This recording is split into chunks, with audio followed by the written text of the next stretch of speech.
Hi guys! And welcome to another episode of To My Younger Self, the #1 support network for students and graduates. Made by young people for young people. It's Aleesha here. And it's your girl Praise. And today we are joined by Reggie Nelson.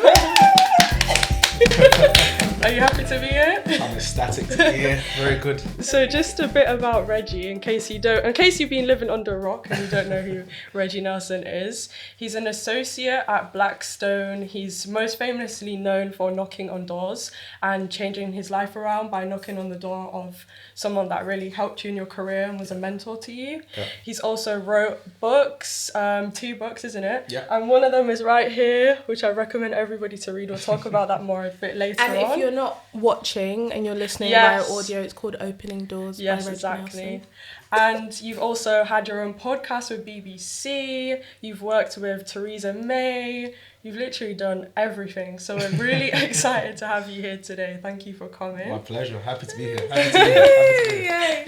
Okay, so moving on to our first segment, which is something we call Vibe of the Week.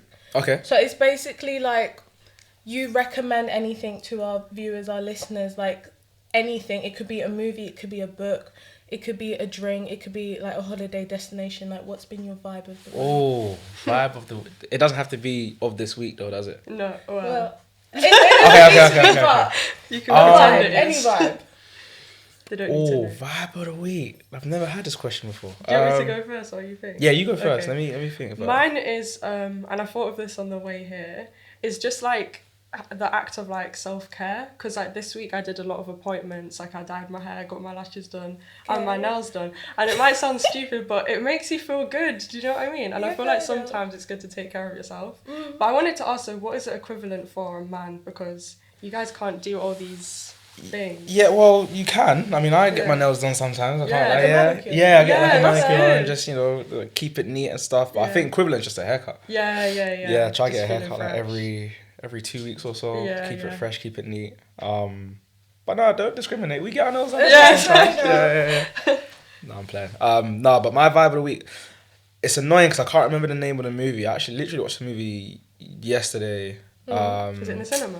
No, it's on Netflix. It's about this marine guy. You guys might. It's new. No. Oh, I'm butchering it, but it's an incredible movie about this marine guy that his cousin was gonna go into jail, and then he had to find a way out and had to raise money for bail, and then there was like it touches on discrimination, it touches on inequalities, social justice. There's a lady that's trying to help him, and they have to come up with this plan in order to like navigate so many different events and so many things that happen. So incredible film. It's the name escapes me, but I'm gonna find the name, and You'll you probably guys need think of it to. like no, it's halfway not through. that. I hope Is I it do. in the top 10? Do you know? It was like the Today pick, like the Ah. ones that you select and Yeah, I know what you're talking about. We'll try Anyway, and find it. yeah. But that's my vibe of the week. Annoying because I can't remember the name, but you guys will have the name before the end of this podcast. Have Yeah, you I'll been to find the it. cinema lately, actually? Do you know what it is? I don't go to the cinema. Really? No, there's a reason I why love though. going. Why? Why? Because majority of the time, you have to go cinema past a certain time, right? Like, what time do you go cinema if you go cinema? Any time of the day. Usually like at 7 or 8 PM, right? Yeah. So Yeah. if I go to cinema any time past 6 PM, Yeah. I'm falling asleep. You know what? That's my problem, but I yeah. still go. No, I can't go. Like I my fall brothers asleep. will usually book it, and as of late, it's been like a couple of years where I That's keep so falling bad. asleep. That's but they so said bad. they're going to stop. No, genuinely, it's just a comfortable nap for me. Right, Because after yeah. 6 PM, the movie's playing. It's dark. I get through it's the good, chair, you it's get the mood, it's yeah, the yeah, ambience, yeah. it's the lighting. Have you been to Lux? Like, All, OG like Lux? yeah, Oh, yeah, I went there I think once. I've been to Yeah, the that's- I majority went there of to the watch cinemas. Cruella. That was good. No, Have fair. you seen it? No. No. I'm a massive movie person. I go to cinema by myself and watch Same. horror films. So and everything. no horror films. That's, I go cinema by myself. I saw Yeah. is it King Richard? The series? Oh, yeah. Yeah. I remember watching that by myself. That was an incredible film, but I had to go during the day, so I went Yeah. to cinema like 1 PM. Yeah. If I go at that time, that's fine. But if I Yeah. go past 6 PM, I wake up and it's a fighting scene, and I'm like, okay, cool, kind of missed it. But, Yeah. No, fair enough. What's yours then, Praise? I would say it's similar to yours. I went to somewhere called Champneys this weekend. It's like a spa place. It's in Tring, but they have multiple like locations. And it's basically like you get there and you have to put your phone away, your laptop away, and just enjoy the peace, the serenity. It's a really good place. But there are obviously other locations that I'd recommend people to go to. But that's my vibe of the week. I really want to do a spa break. That would be nice. I've been thinking of doing something similar actually. Yeah. It's life sometimes just gets so busy. Just like, okay, cool, I need to switch off because I don't like phones as well. Yeah. You Really? don't like I films? hate phones. Phones. Oh, phones. I thought you said films. So No we were just talking phones. about No pretending. phones. I don't like phones. Why? It's a lot though. I get it. I don't think we should be this accessible, in my opinion. I agree. Maybe I'm a bit of an oldie. No, I agree. No, I like that. Yeah, It's like Cillian Murphy. Do you know? No? No, over my head. I think Okay, cool. He hates I like think my social thing media with stuff. phones is like I don't like the fact that you're like people can constantly message you and there's this expectation to respond back on time at a certain time and it overwhelms me. Like I have lots of unread messages. Like you're the only person. My notification responds. No, do you know what's weird? Even though I feel like we have to use our phones a lot for our, like all of our stuff that we do, like the TikToks and YouTube and stuff like that, I actually don't go on my phone a lot. Like I have friends that go on their phone more than me. Right. So like I don't go on my phone when I'm out with friends. Like I will literally just like power it off. Like even if my dad is calling me, he won't be able to reach me. I'm not gonna lie. Okay. Because like if I'm at the cinema or just getting food with a friend, like I just feel like that's the time to not have your phone out. And it actually really frustrates me. I know certain people, I won't call them out, but I know certain people, they'll just be sitting on their phones at the dinner table, at like in the cinema. I'm just like, what's going on? Yeah. You know. Oh yeah, sorry. So I briefly introduced you, but if you wouldn't mind, would you mind introducing just a brief sort of summary of your journey and how you got to where you are now? Yeah, I mean, I think you did a great job. So, in summary, I'm an associate at a private equity firm called Blackstone. Wait, can I just pause you? Can you explain what private equity is as well for the people that don't know? Yeah, sure. I mean, private equity is essentially investing in companies or assets that are not publicly listed. Mm-hmm. So if you have a company called, like Apple, for example, that is public equity, but then you could have To My Younger Self, which is a company in itself, and someone could invest in that, right? And that is private equity. So private equity could be large scale companies that you and I both know of, but it could also be small scale, like a friend's business, and you invest in that. That's still private equity, right? So I work for a private equity firm that focuses on private equity, private credit, and private real estate. So like the three main private asset classes. And I do private wealth there. So my role is like managing relationships and stuff across the private banking channel. I'm also an author, so my memoir Opening Doors is out, and that came out a couple of years ago, and I've also got a children's book out. Yeah. Oh wow. Yeah, so it's an anthology, so it's like several children's books within one book, and that's called Bedtime Stories, Beautiful Black Tales from the Past. I really like that. Yeah. I like that. What inspired that? Sorry if you don't mind. What inspired that, if you don't mind me asking? In all honesty, I was actually approached to write it by a children's publisher. So, you know Scholastics? So they approached my agent asking if they knew any writers that wanted to be involved in this project that they were doing. Yeah. And my agent put my name forward. I told them, look, I've never written a children's book before, so this might be a bit of a stretch, but got to challenge yourself and see what happens. Yeah, so exactly. wrote it.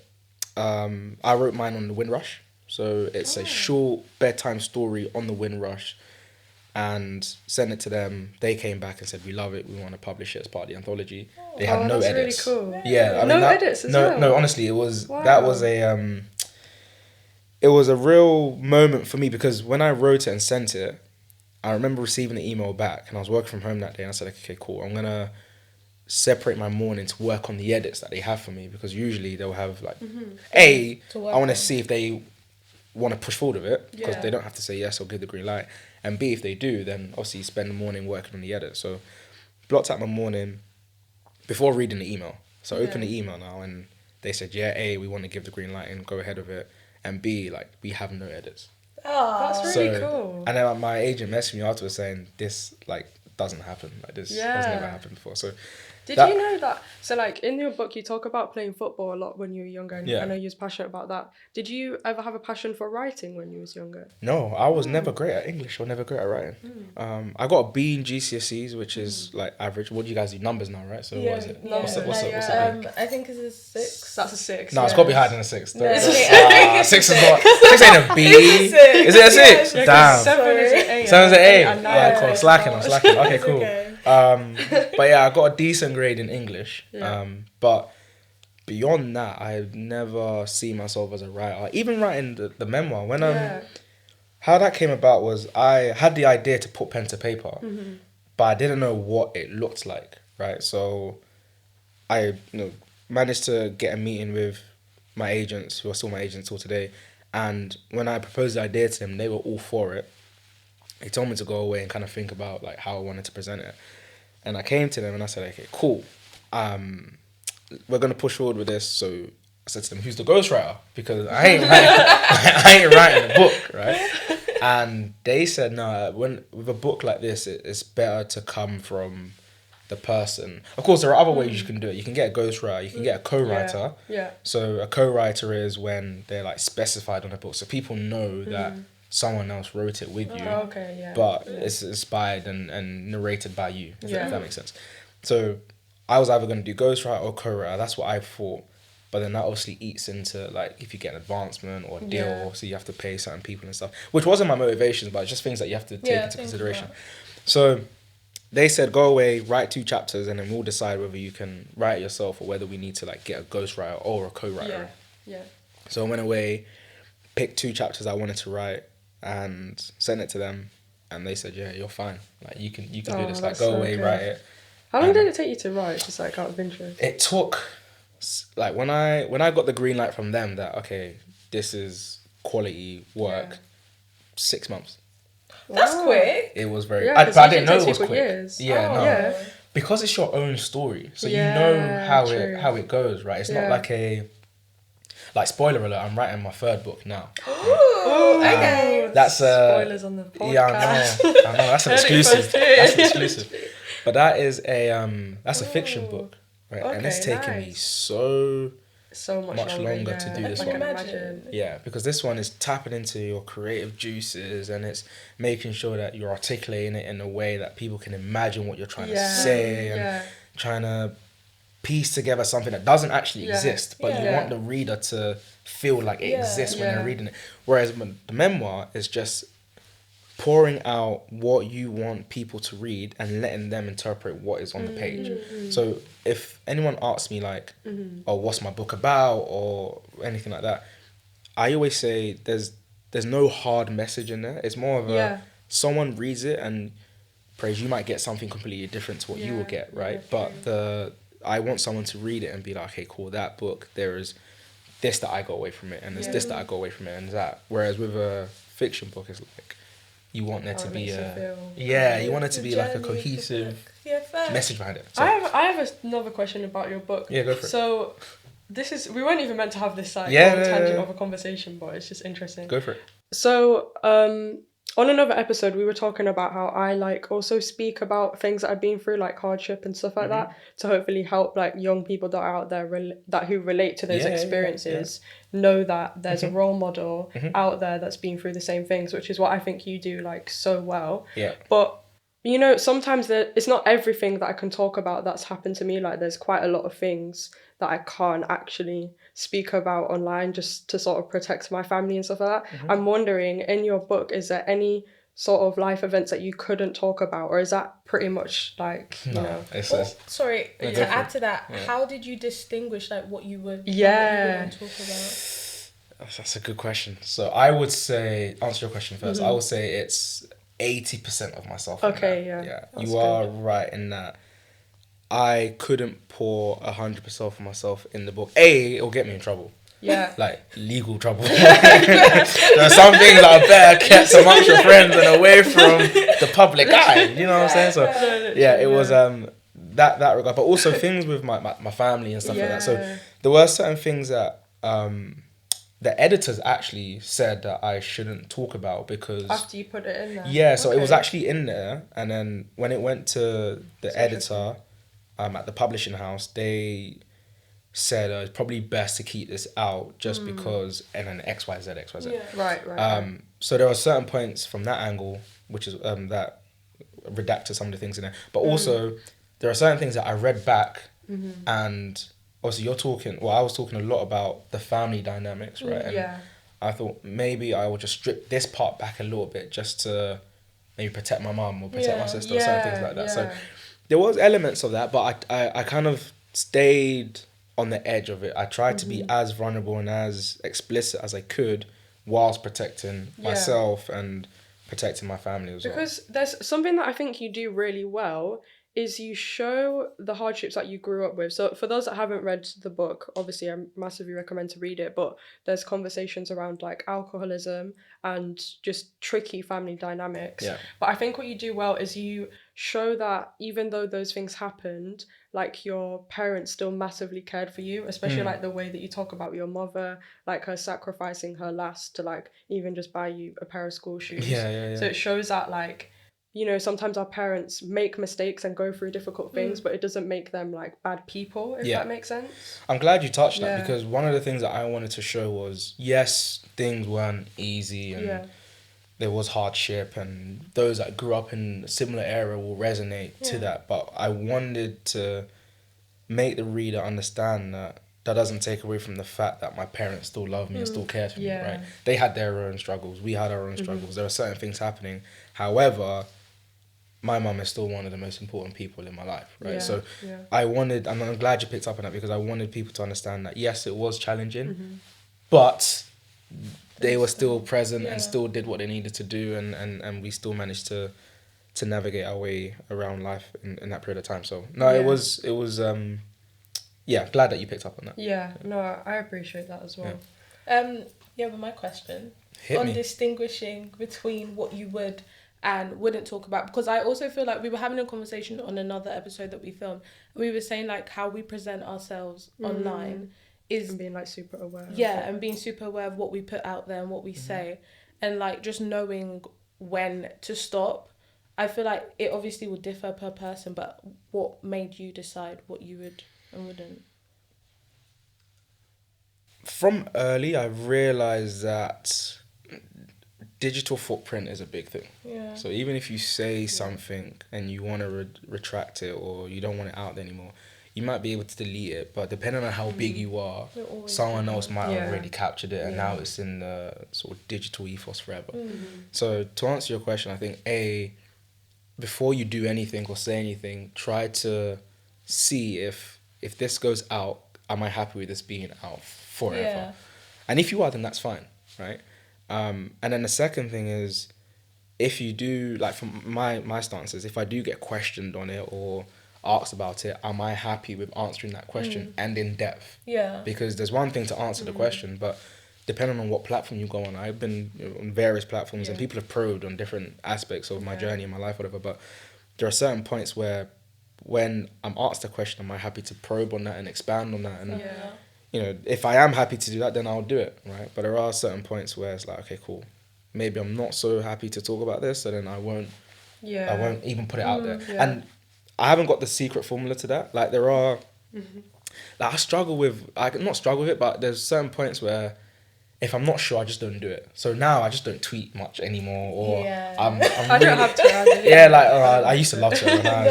I find it really weird. It's a weird place. I have an account, but like I would never tweet anything. No, it's just to watch. Do you know what I mean? So it's a weird one, because now I've taken a bit of a step back on social media a little bit, not because it's a bad place or anything like that, but to your point, like what do I want out there, and how do I want people to perceive me or look at me, and that's kind of dictated how much or which direction I use it in.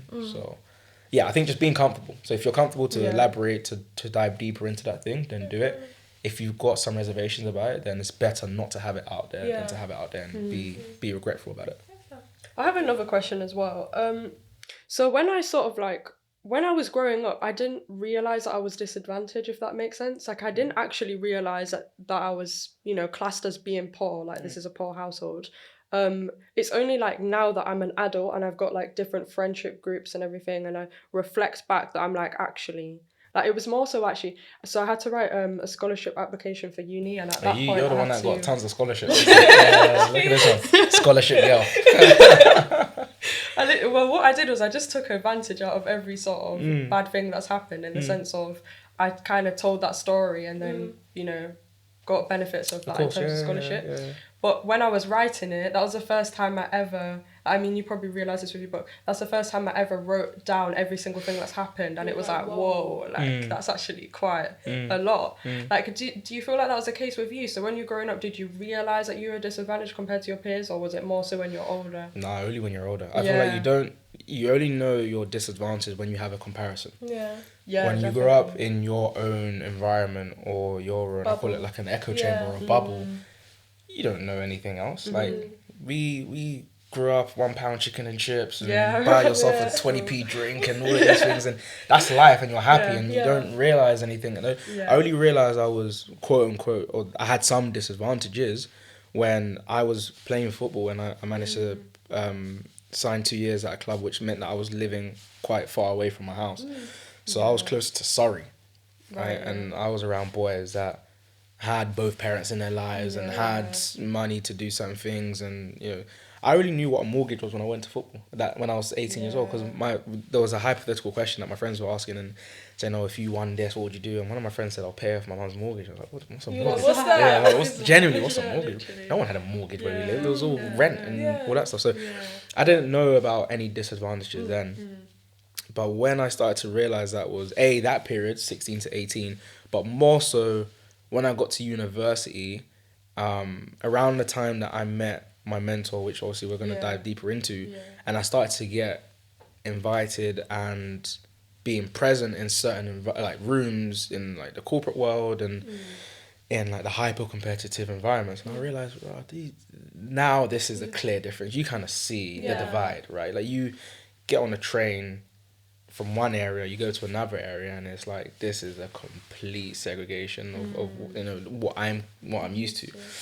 And that's when I started to realize that, okay, these people grew up with certain things that I didn't have. Yeah. But I think growing up in the environment I grew up in, it's a trade-off. You don't get the sort of opportunities or certain things that they have, but you've also developed certain skill sets that allow you to navigate those environments and those situations, right? So things like grit, things like having certain levels of endurance through certain things. Like if I have a stressful piece of work, do you know how much stress I've had where I'm from? This isn't stress, right? There's certain things that you gain as a skill that I guess can allow you to be advantaged when you're going into an area where you feel disadvantaged. So.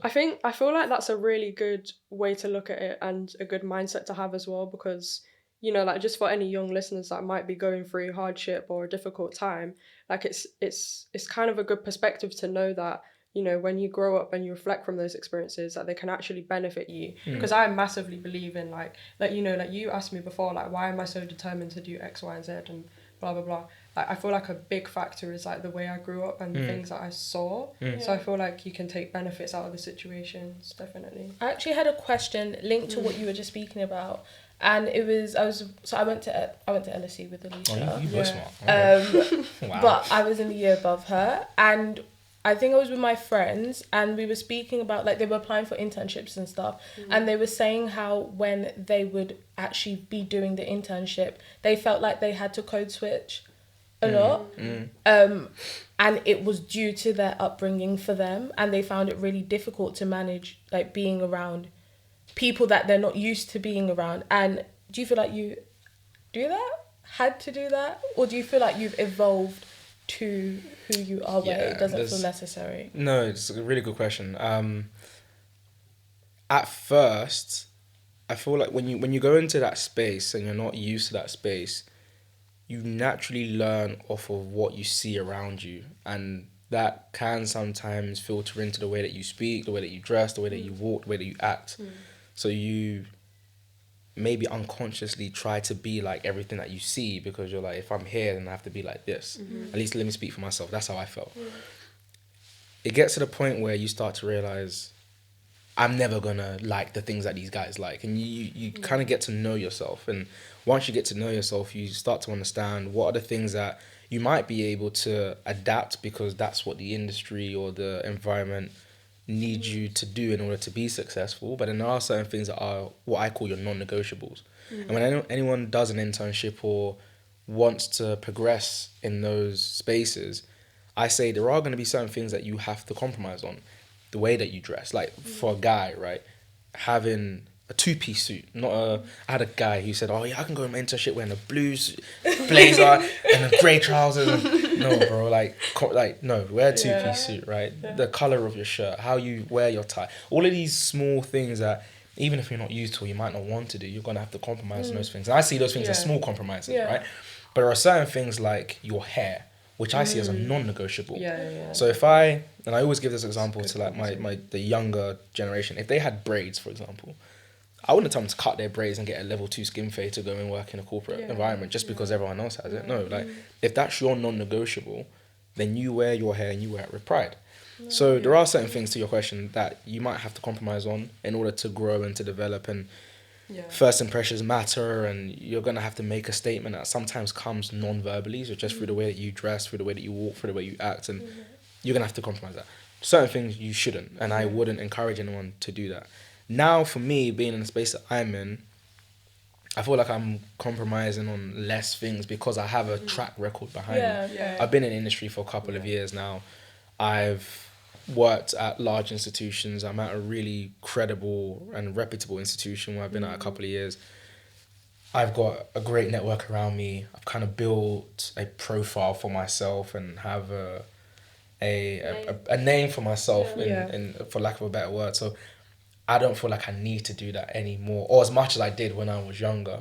So I'm kind of speaking from a place of privilege from this point, because I don't have to go out there and kind of show myself in a certain way for people to accept me. I have a track record, so if you know what you're getting if I come to you, as opposed to having to prove myself to you, if that makes sense. Yeah, that makes sense. And just before we move away from like the early sort of life experiences into you meeting your mentor, I wanted to ask you if you wouldn't mind, obviously, talking more about the experience of losing your dad and how you actually processed that grief and loss, and how you overcame certain hardships that you experienced early on as well. Yeah, so I lost my dad in 2013. It was Father's Day 2013. And so my parents, when I was growing up, were alcoholics. So my mum and dad were both heavily addicted to alcohol. And when I was growing up, because there was a lot of like turmoil at home, words of war at home, I never liked being at home, so I'd always go outside. And when I was outside, that's when I was exposed to football. So I realised that, okay, I'm really talented at football, so I wanted to pursue that and use that as a segue to kind of build my career. But then I was also exposed to the elders on my estate and in my area that I used as like my reference point as my role models, right? And there's a chapter in the book called Elders on the Estate, and that chapter kind of talks about how you get involved in that environment without knowing that you're getting involved in something that isn't going to be beneficial for you. Because to me, it was, I hate being at home. There's always violence at home. I'm going to be outside. But when you're outside, I was good at football. The elders put their arm around me. They were like, yo, that's Reggie. That's the baller. They kind of give you a profile and you think, okay, I'm loved and I'm catered for. And you don't see all of the other things that they're doing or why they've got that rep. Because to them, they're looking after you.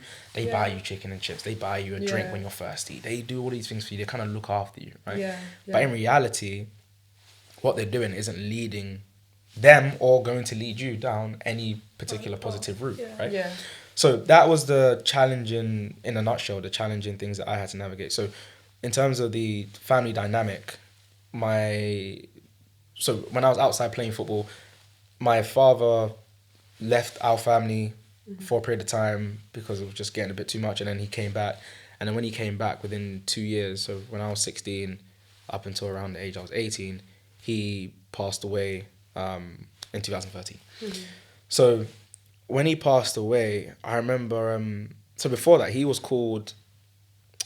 he felt ill at home, and then my mum called the ambulance because, just to be sure that everything was fine. And then he went to the hospital, and then when he went to the hospital, I thought it was fine because I'd never been to hospital before. I didn't know what like a coma was or anything like that. I just thought it was a hospital bed, couple wires, it's gonna be fine. Yeah. But it was a coma, and I didn't know it was a coma, right? Okay, yeah. So then that was on a Sunday, and then on the Monday I went to training and to study like any other day. Came back home, and then I was gonna go to the hospital to see him, and then my mum said, "Oh, come home first before you go to the hospital." So I got home now, and that's when she told me that he passed away. He passed away in the morning, and then I kind of ran out the house, went to a church near my house, and then I sat there for hours. And that's when I was processing everything, but that's when I decided to give up football because I wanted to do something that had a bit more longevity and was more certain. Like, I was good at football, but was I going to play in the Premier League and whatever? Probably not. Could I have been a professional? Probably. Like, who knows? But I wanted something that had longevity that I could use to look after myself, look after my family, look after those around me. Yeah. So that decision was made in those hours that I was sitting in that church. And I went home, put pen to paper and just started planning about how I was going to change my life around.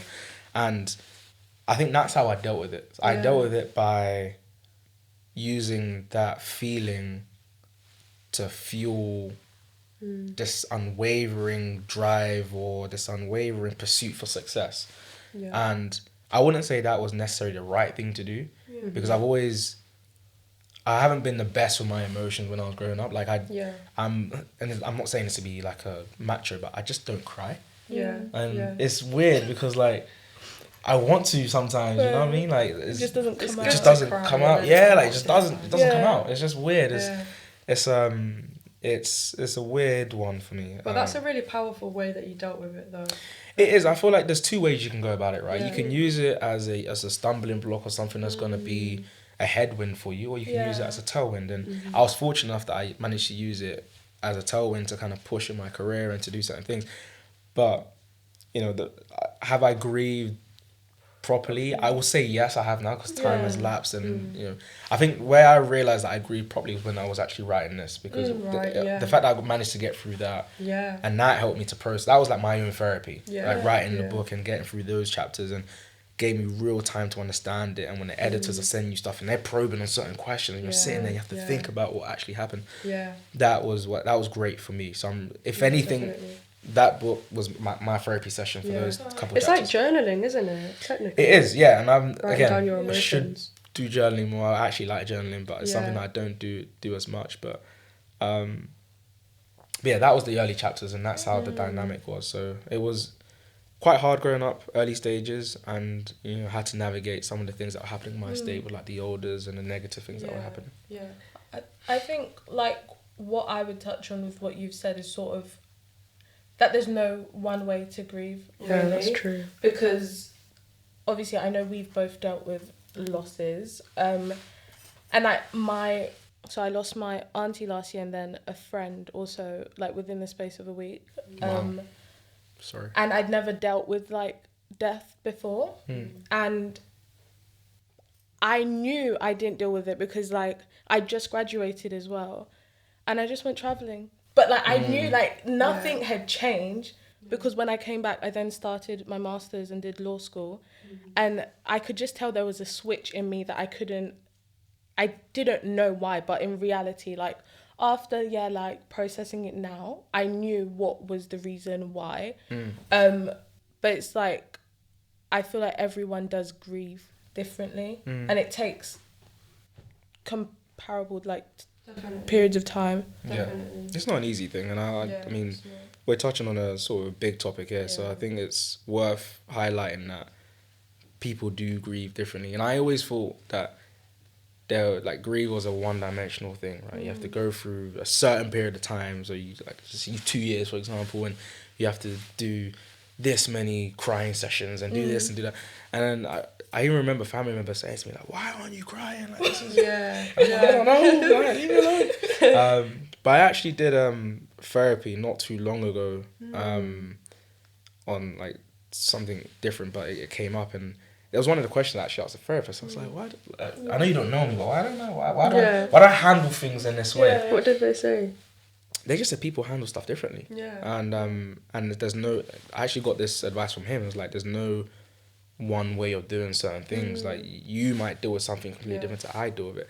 But thinking about it more and more, I think the reason why I am the way I am is because, like, I've seen some bad things when I was really young. Like, I've seen friends get stabbed. I've lost friends to, like, knife and gun crime and certain things. And I've seen things that you shouldn't see when you are such a young age. So in terms of grief, like, trauma and negative life events, it's not new, or it wasn't new to me. So when I was 17, 18, I lost my dad, lost someone that was really close to me.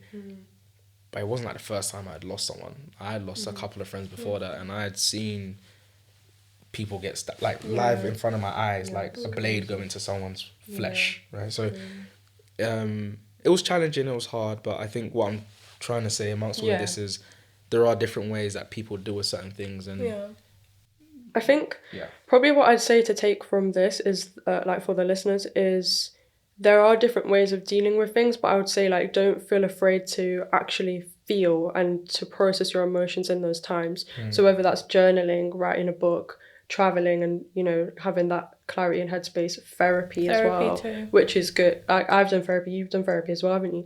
And I feel like there's such a massive stigma around therapy in the Black community as well. But all of these things and sort of speaking about your emotions is what will allow you to find peace. And obviously, you know, these things still hurt years later. Like, I'm sure, like, for you guys as well, when you look back at the person that you've lost, it's still gonna hurt, but it gets easier to deal with once you know, use those outlets and avenues to sort of process your grief. It's actually Suicide Prevention Month this month, September. So I feel like it'll be October when this comes out, but still, for every month should be Suicide Prevention. So it's a good one to talk about, like, taking care of yourself, taking care of your mental health, and processing those things. And we'll leave details for any support in the bio. Exactly. Love that. Perfect. So do you want to... No, you go ahead. Do you want me to do it? Okay, cool. So the next thing we wanted to talk about was self-reflection and making comparisons to other people, which we thought would be a good topic to talk about. Because there's a part in your book you talk about your sister quite a bit. Yeah. And I wonder, did you have sort of self-comparisons to her? Because you mentioned that she was, like, quite smart and stuff. And how did that sort of affect your confidence? My mum was the one that made the comparisons more than I did, to be honest with you. I never compared myself to my sister, who's 2 years older than me, for context, because I didn't want to pursue the route or the path that she was going down. Yeah. What route is she in? She does marketing or advertising. I always get the two confused. I think she does advertising for, like, a corporate institution. But she was always, like, book smart. Like, she was A's and B's, or what was it, 6 and 7s, is it? Yeah. She was always getting, like, great grades and super studious and wanted to follow the academic route. Whereas I was complete opposite. Like, you draw a line and you write what she was doing, I was just the complete opposite. So my mum and my family kind of made the comparisons, because when my sister got certain GCSEs or certain grades, because I was following 2 years behind her, that was the benchmark. So if I didn't hit the benchmark, why aren't you doing this? And your sister did this. So are you you're the youngest? I'm the youngest, it's just me and my sister, so I'm the youngest. So I had to follow in her footsteps. But I didn't care so much for her footsteps. So it was a bit like I was going to be a footballer, and that's the route I was taking. So I never really compared myself to my sister too much when I was younger. But I feel, sorry to interrupt you, I feel like that is so common in, like, African and Caribbean households as well, in terms of the comparisons, because sometimes I actually feel really bad for my brother as well, because my dad does it as well, like, not even, like, intentionally, like, it is from a place of love, but it's like I can see the pressure that it puts onto people. And if it's not a sibling, it's a cousin, like, oh, why can't you be like this cousin? Not knowing that this cousin is a vagabond outside of this house. My dad used to compare me to one cousin, and he didn't know what she was doing behind the scenes, and I was just like, okay. If only they knew, man. But I feel like it comes from a good place, though, because our parents, like, we're sort of, I don't know, I'm guessing first generation to kind of go into certain institutions and and work in a certain place, in a certain environment. So they've always just wanted the best for us. Yeah. Right? So if, using my sister as a benchmark, if they saw that I wasn't getting the grades, they saw if he's not getting the grades now, then long term, what's going to happen for this, and they've sacrificed so much to come here and to do certain things, and they just want the best for us. So I get where they're coming from, but sometimes I'm like, okay, just chill. Did you ever feel like it was pressure? Because I'm the youngest sibling, and I have 2 older brothers. Okay. And like you were saying, oh, it might be not even easier, but like you weren't interested in what your sister was doing. Yeah. Whereas my brothers both do law. Yeah, Okay. And I also do law. Wow. But smart. No, They're really smart. Families are no, amazing. but That's the point, my point, 3 lawyers. Yeah. my point is, Crazy.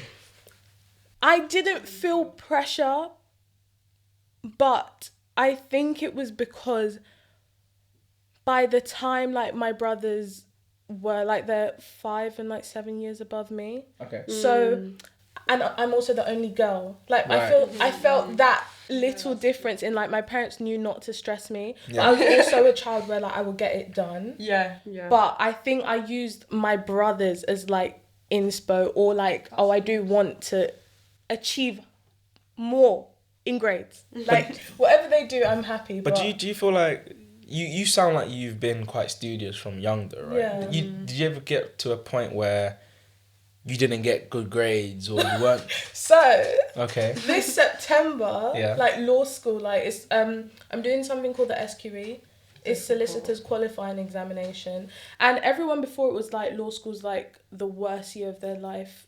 It gives them trauma, and it was then like it was this past year where I was like, maybe not, like maybe I shouldn't be doing this. Okay. And I started doubting myself because it was just so new to all the types of like studying I'd done before. It's like multiple choice questions. You have to memorize everything, and I didn't do my A-levels. It was COVID. Oh, COVID, yeah. So we just got predicted grades, like. And You then I didn't went do to A-levels? uni. Neither did I. Yes, because That was a good COVID time, means I that can't lie. they took your predicted Yeah, grade. and then use that for me. So if you were like me in praise and you actually were like, I don't want to say a bomlick, but like the teacher liked you, then you're in a good position because you get the good predictions. So you didn't have to do no No, exams. so ever since then, I hadn't done That's grace. open book. I know, I hadn't I was done so happy. closed book exams since GCSEs. So 16 to 22. My school is very school was different. crazy though. They made us like line up and do exams in the height of the pandemic. Yeah, I to didn't get do results. I don't know what was wrong with So that. that changed. I think this past year, like, and it took a lot of groveling to get me to a position to be like, okay, yeah, I can do this. But yes, that's that part. Wow. Yeah. Wow. That's different. I'm still getting over the GCSE, the A-level point. Well, did you do it? Yeah, that's. I don't. But my life. I wish I could. If I got my predicted grades, listen. Were your predictions good? No. Oh. No. I my academic journey started when I started university. So before that, I was never like academic. What do you think spurred that? I was playing football. Yeah, football was my only focus and my main thing. So when my father passed away and I made that decision, I was 18. Like you do your A-levels between 16 and 18. Yeah. So he passed away when I was 17. So I had like a year when I made that decision up until around 18 to flip things around, and I couldn't do it quick enough. But that's technically not your, like, it's the circumstance, the situation. It is, but before that I was never like, imagine I was quite average. Like I got 9, 10 GCSEs, whatever, but it was like B's and C's. It's numbers again, 5s and 6s. Is that right? I think Maybe 4. I think it's good because it shows you that you don't need to be like getting 9s and A stars and everything to do well in life at all. So before this, when Aleesha and I were planning your episode, we were talking about like how you have achieved a lot. Yes. And thank you. whether you ever, congrats. Do you ever like sit back and reflect on that? Because we were saying how like even when we look at ourselves, like we know we've done things, but we never take the moment to sit down and appreciate that. And I feel like, do you know why? I feel like social media, which is one of the things you said, just stepping back from, is a big reason why.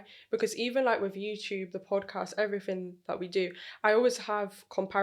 So if I hit 5k tomorrow, I'm gonna be like, well, it's not 10k, it's not 100k, like, you know. Yeah, I think over the past couple of years I have definitely taken more time to reflect.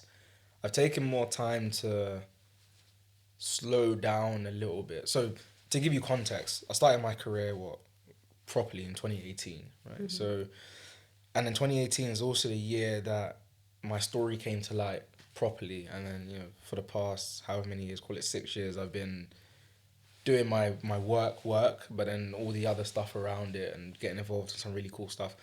And at first, because it was all relatively new, I didn't know how to navigate it properly, and kind of said like yes to a lot of stuff because it's like, okay, you want me to sit down here or do this or do that, I'll do it. And it wasn't just on my journey, but it was other stuff as well. I was doing things in education and social justice and consultancy and politics and parliament and all of these different things. So it was an exciting time. But then as you go along on that journey and you start to see certain things and understand things more, you also get an insight into what you actually really care about and what you were doing because the opportunity was just there. So over the past couple of years, well, I say within the last 2 years, I've taken a lot of time to reflect and sort of understand my journey and understand what I've done, and I've given myself like the props and I'm like, right, okay, Reggie, you've done a few things. Like, well done. Like you've done a few things and you've done well. More than a few things. Yeah, I mean, it was. I think what did it for me was, so I bought a house 2 years ago. Oh, congrats! Right. Thank you very much. Yeah. Oh, thank you. But then moving into like the house and setting up my life and doing certain things, like these are the things that my mum sacrificed for my sister and I to be able to do, right? And she's obviously on her own journey and she's doing her stuff. But for me, like moving out and setting up my life, and I got married last year as well. Yeah, congratulations. Thank you very much. Yeah. So there were so many different events, so many life events that happened where I look back on how it could have been, right? Because I grew up with a lot of people that went different directions to what I went through. And to know that I could have gone down that route, but then, and I always call it God's grace, like God's grace took me down a different route. I'm able to reap the rewards of that, and I've taken time to really understand what that looks like and give myself props for certain things. And I'm not gonna lie, sometimes I look back on certain things and I say, right, okay, that was sick. Like I can't believe I kind of did that. Like I received an email recently from you mentioned the work I did with Theresa May, but her like secretary, so obviously Conservatives are out now basically, and Theresa May stepping down from like mainstream politics in a way.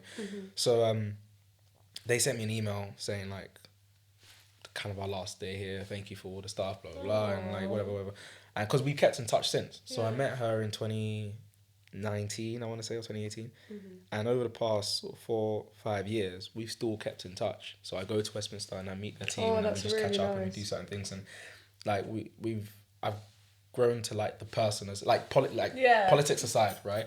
Because you know it's too polar when you start to bring politics into it, but politics aside, and the person, like she gives me advice, she's helped me on certain things, and their team have just been like super lovely. So to think that that's the life that I've been able to carve out for myself, it's just super cool to like reminisce on that and look back on certain things. So definitely. Well, I actually did have something I wanted to bring up, and it's something you said. I said a lot of stuff. I know. And it was a quote that said, "Play the game, but don't lose yourself." Do you remember saying that? I do. You do? Where were you when you just said that? I said it a lot of places. You've got to tell me where you heard it. Would you be able to elaborate a bit on what you mean by that? It goes back to the point that we highlighted around compromising and knowing what you shouldn't compromise on, right?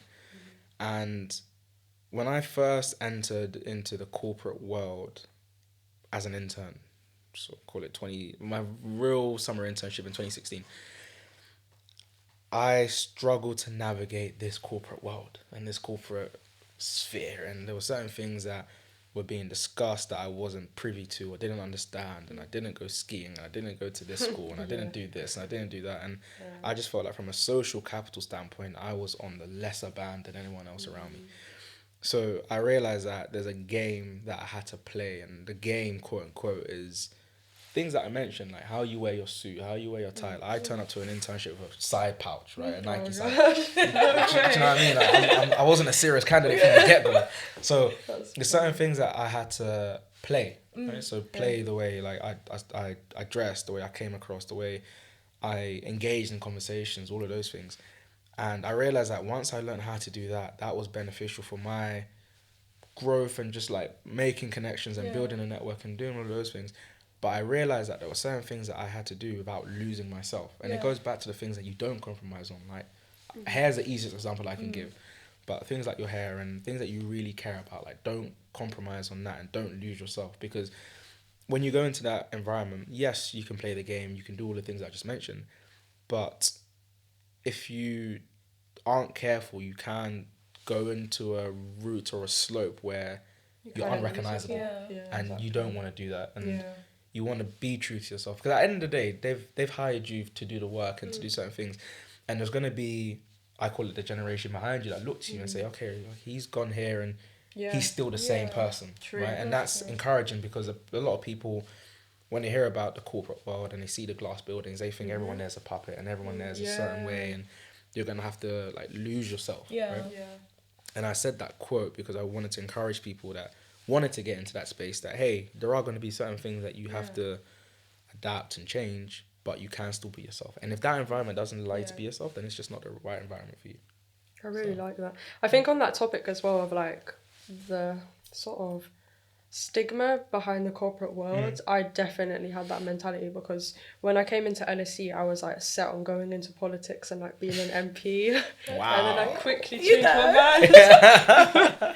Very quickly changed my mind. Although never say never, you know what I mean? I don't want someone to clip this in 20 years when I'm in politics. Your digital footprint. She hates it. But yeah, like the reason why I sort of didn't like the idea of corporate was because I felt like it was like you said, like everyone's a puppet, it was soul sucking, it's not a way to give back to the community, But I think one thing that you've done really well is still kind of kept that part of yourself by even like coming onto podcasts, doing interviews, like you came to LSE as well, Advanced Black Careers, and you actually donated as well. I did, and you, that was like a private donation, but that was, to me, that was like so generous. Not so private. No, it's not private now, the secret's out there.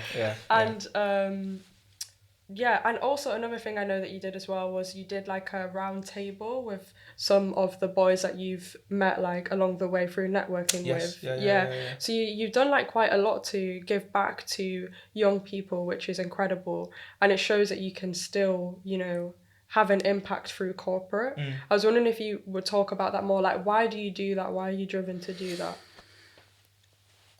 Yeah, it's because it's still a part of me. Like the area and the environment that I grew up in hasn't left me. Like there's an old saying, you can take the boy out of the hood, but you can't take the hood out of the boy, right? And I am super, super, super blessed to be in the position that I'm in. And I've met, you know, Quinton, who has been a great mentor for me and has been so pivotal to my journey, has opened doors, excuse the pun, for me in so many different ways, right? And I always just think back to the people that I grew up with and the type of people I grew up with, and to think that they weren't given the same opportunity I was given. And that's not to say that they didn't make their own mistakes, because you carve out your own journey at the end of the day, right? But that doesn't mean that they still can't have a certain opportunity. So because of that, and I know that like the position that I'm in, I'm able to have a voice, I'm able to move certain dials when and like when I can, and to do things like a round table, to speak to certain people and say, look, when you go here, this is what you do. Like this is free game for them because someone gave free game to me. Right? And I do a lot of stuff in prisons because I grew up with a lot of people. I didn't know that actually. Yeah, so I've been doing prison, like going to prisons and doing like mentoring in prisons for the past sort of 4 years. And that's amazing. Yeah, again, it's the people that I was around and I grew up with. They were just like me. Like I've gone to corporate stuff before, and they've spoken about, you know, we need to get more talent, and you know, we need more people like Reggie. And I've actually heard those words before, and it's again super humbling to hear. But I always say, look, if you go to East London, there are tons of people like me there that just wasn't given the same opportunity I was given. And again, I give credit to myself because I went out and sought that opportunity. But not everyone's going to go and knock on. I had to go and knock on doors to get like some sort of visibility, right? Not everyone's going to do that, and I understand that. But the reason why I do all of those things is because I understand that some people just need an opportunity, and they need someone to believe in them and back them. And all I'm doing is whatever Quinton and another guy called Abraxas did for me, I want to do to other people at a larger scale. So you mentioned like the podcast and all these things. I say no to a lot of podcasts, by the way. Oh, I say you. it's a pleasure. You guys are really fortunate.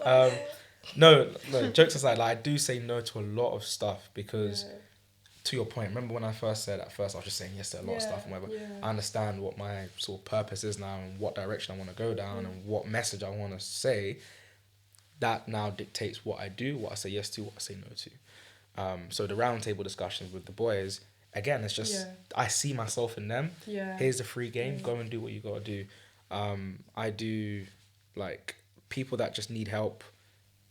I'll like come to me, and whatever resources or whatever I have, I just try and give as much as possible. So that's really amazing. Yeah, it's big. I always say it's bigger than me. And I know that it might sound like, oh, it's just a corporate job or it's just a book or it's just whatever it might be. No, it's way more than but that. For me, it's more than that because these are opportunities that change people's lives. I mentioned, I got married last year, I bought a house and I've been able to kickstart my life. Not many people that I grew up with are able to do that. And it sounds small, but these opportunities are things that ultimately can change someone else's life. And if I can be part of that, to kickstart that, I'll do it. Especially if I have the resources and the network and the things in my capacity to do it. I feel like I have to do it. So that's why I do a lot of stuff outside of work as well. When you mentioned about knocking on the door, it's Quinton, isn't it? Yeah, Quinton and Price. Getting that opportunity. It reminds me, I can't remember the name of the event, but I spoke about you at an event actually. You might have seen the reel that I posted about it. Maybe. But what I mentioned was that your story is incredible in terms of like how you found that determination and that drive to go and do something that not a lot of people would think to do in terms of like knocking on people's doors, but that it actually shows like the lengths that you have to go to as like a young disadvantaged person to get support. Like we shouldn't have to be in those positions where we have to sort of go like above and beyond to change our lives in the first place. And I feel like that is so like links to what you're saying in terms of like you do these roundtables, you do these discussions to give people those opportunities and those tools to like propel themselves forward. I mean that's really humbling to hear, so thank you. And I feel like that's, again, touching on the message, that's why I feel like I have to do what I have to do, because again, I keep referencing the book, but it's just, it details everything from beginning to end. But one of the things that I wanted to get out of that was I call it the decision makers so imagine you've got a spectrum, right? You've got people that me, you, and you on this side, and then you've got decision makers on this side. And I wanted people to read it and be like, okay, cool, if Reggie can do it, then I can do it, which is great. But also I wanted the decision makers on this side to understand that one person that believed in this kid from East London has able to change his life, and this is what is evidence of it. Like me and Quinton did something for Bloomberg. It was a live event for Bloomberg in 2019. It was just before COVID, so 2019. And one of the questions that Bloomberg asked Quinton was, why did you do it? Like, what made you want to help this kid? Because if you look at it, draw a line, Quinton, Reggie, right? You get older gentlemen, and I'm like, what, in my 20s, right? And then you've got middle to upper class, call it, and you've got lower class. You've got the family dynamic's completely different. It's just complete polar opposites all the way down, right? Definitely. Which sparked the question to them of like, why? Like, what made you do that? And Quinton gave it's online, so if you want to watch it, you can. But it was such a great answer, because he basically said, like, Quinton's got a son around the same age as me, right? He lives in America, studied in America, like, really smart kid. And he said if Quinton had died and his son was doing what I did, he would want someone to help his son the same way that he helped me. And his answer to that was, well, why wouldn't I want to help him, right? Because he gave me time, saw potential in me. I remember the first question he asked me was, "Have you ever considered finance?" Yeah. I said, "What's finance?" Yeah, like what is that? No, What's like, private equity? yeah, like What's that? what is this stuff? But that conversation I had with him on that day was March 2014. I had a conversation at his kitchen table when I went to knock on his door, invite me in, and then we started speaking. And that question almost birthed this trajectory for me, if that makes sense. And he gave me counsel. He gave me wise words. He was like the reason I went to university. He was there when I like after I graduated. He saw me start my first job. Saw me enter into the world of private equity. Yeah. He's like.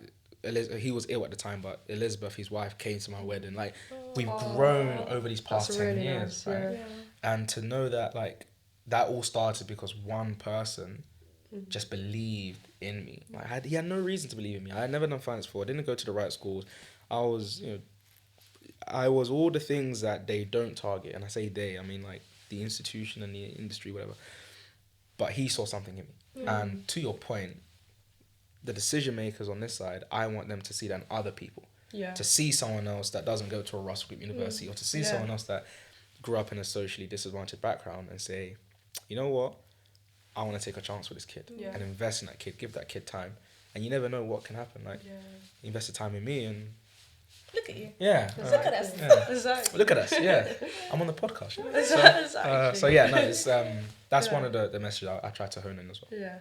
I wanted to ask about relationships, but do you have any questions on this topic before I move on? Okay. So I wanted to ask you more because it's something that is personal with me as well. Sure. But you mentioned about your marriage as well, so congratulations on that. Shout out to my wife. Exactly. Will she watch this as well? Yeah, I'll make her watch it. Okay, good.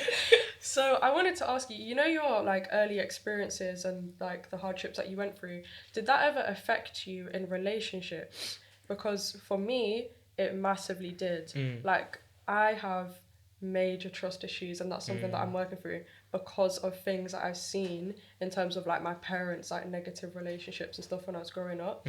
And I feel it's crazy because obviously when you're young and you're going through that, you wouldn't think, oh, this is going to affect me 10 years down the line when I'm in a relationship. And is that ever something? Yeah, it literally just shows up. Is that ever something you experience? And it can be like friendships. Yeah. To be completely honest with you, not really. My wife is technically my second real relationship. I say real because like real. Some stuff was just not real. Yeah. It wasn't real. So I think I'm really fortunate because I grew up majority of the time and throughout my life with my mum and my sister. And my mum is, as I mentioned, one of the strongest women I know. She came off alcohol and stopped doing all of these things cold turkey by herself. One day just said, nope, no more. Yeah. That did it, was strong for me, strong for my sister, built a life for herself and helped me and my sister to be where we are today. So she's someone that I gain like massive inspiration from. Yeah. And obviously my sister is 2 years older than me, someone I love dearly as well. So I was raised by 2 really, really strong women.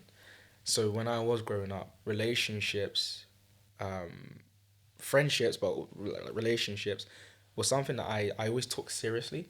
And I knew that like if I did get into relationships, like it had to be right and it had to be I was never going to be someone to play around with females and with women because I grew up with such strong women and they instilled some really good morals in me. So when I was in like A-level, well, before A-levels, football was my main thing. So I was always like, girls are going to slow me down, so I'm not going to get distracted. So I was playing football. And when I stopped doing that and I went to uni, which is usually the time where you kind of have to navigate certain things, I was just hell-bent on success. I was like, I need to get through this. I need to do the internships. I need to get the right grades. I need to do all of these things.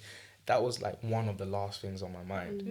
And then when I did graduate, I think that's when life starts to happen a bit more, and that's when I met my wife. And how did you guys meet actually? So Curiosity. Yeah, no. So long story short, we go to the same church, but in like different regions and stuff. But I actually met her. So we were mutual friends through that, but I never spoke. And I met her at a friend's dinner. So it was April 2019, right? So you have to thank that friend. No, yeah, I do actually. Oh. I do. Okay, cool. So it was April 2019, and I remember I crashed my car that day. Oh. Yeah, so a sad moment. I crashed my car, but that day was the dinner, and I remember calling one of my friends. I was like, "Look, I'm gonna be at dinner, but I'm gonna be late. Just crashed my car. Don't tell no one. Don't want a scene. Blah blah blah." So then I was on my way to do some like project with a company, and I crashed near the place. I was like, I'm here. I might as well go there still. So I went there. I told them, look, I'm so sorry. I just crashed my car. Anyway, did the project, did the things that I was supposed to be doing. They came, towed the car away, and then I was on public transport. So I was late to the dinner, right? So I went to the dinner now, and then where I was supposed to be sitting, I wasn't sitting there anymore because I came late.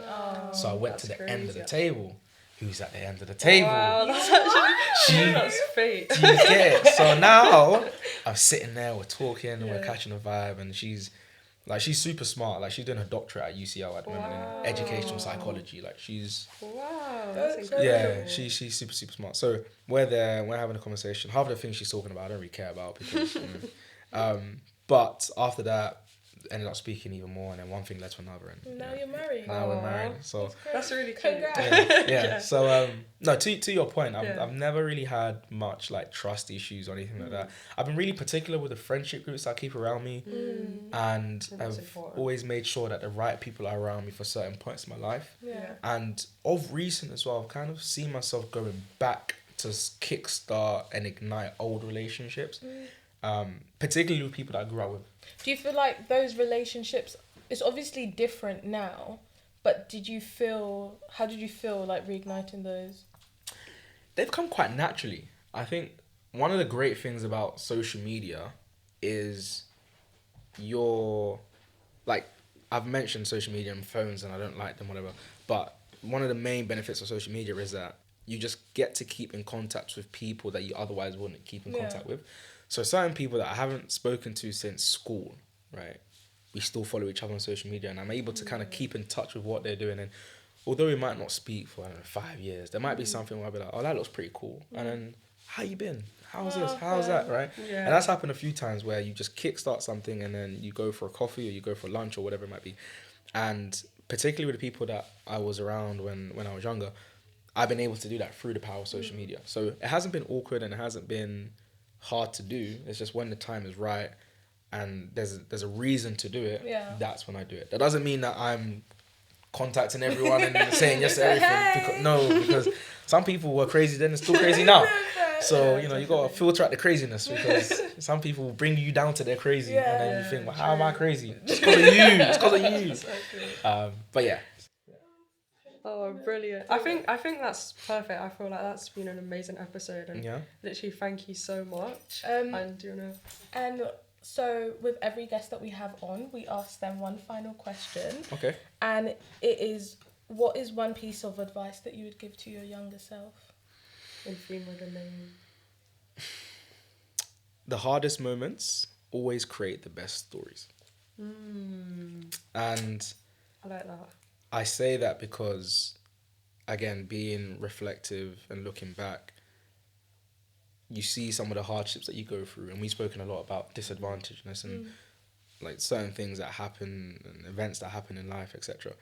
But when I look back, I wouldn't be here if those events didn't happen. Like, it's unfortunate, but if I didn't lose my dad at 17, I wouldn't have met Quinton when I was 18 because I wouldn't have had the urge to go and knock on people's doors and ask them how they got wealthy. Wouldn't have met Quinton. Wouldn't be where I am today, right? It's all hypothetical, but using that as an example.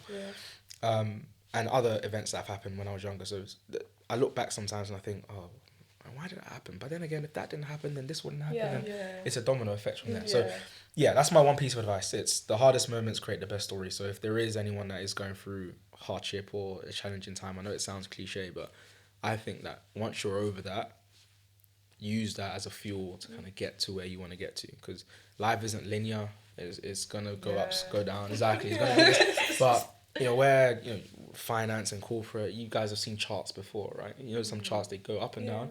But so long as... stocks. Talk to them about That's the the most stocks. I know. We're talking about that later. Yeah, well, you got like using a stock chart, for example. Yeah. Right? You got a stock chart. A stock chart doesn't do this, right? What does it do? It goes like It's this. up and down. It goes It's up and down, true. but And it might but then it tracks. gradually. It tracks to a certain point, Yeah. right? And when it gets to that point, you look back and you're like, all right, I've made Yeah. 10% on this investment, whatever it might be, right? So, yeah, sometimes look back, you'll see that, you know, sometimes the hardest moments create the best stories, but you have to continue, otherwise you won't get to there. Exactly. Yeah. There's a tear in my eyes. Oh, yeah. You know, you speak about not crying, but I cry too much, so I think we should stop it. Everyone start literally bawling my eyes Thank out. you so much. My for pleasure, joining and us. thank you guys for the Round of applause invite. Reggie. Thank you for the invite. It's been Oh yeah, it's been Aleesha. and your girl praise. I need an intro. Give me something. I want to you need do something for me.